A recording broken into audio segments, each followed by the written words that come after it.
some coaches have asked me. So in some, it's a little more predominant in some sports than others currently in college sports, and some are doing like a no questions asked day.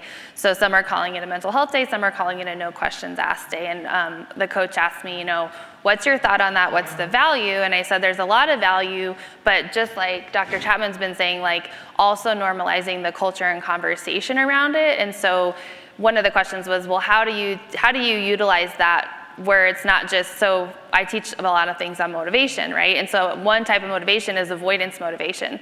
So one of the coach's questions was, how do we not just make this like a temporary escape hatch without really helping the student? They're taking a rest, but are they just also running away from what's really overwhelming them? And so one idea with that was having them send the coach something that they're doing for their wellness on their day that they choose. So like just sending them a video, a note of something that they've chosen that's really gonna fill up their cup, and that also like keeps that conversation going. But then making sure that across your entire coaching staff that they are really valuing that, so that the athletes have not even a tiny shadow of a doubt that even if they take that mental health day and it's allowed, that they'll still be viewed as a liability or have some type of repercussion that comes from it.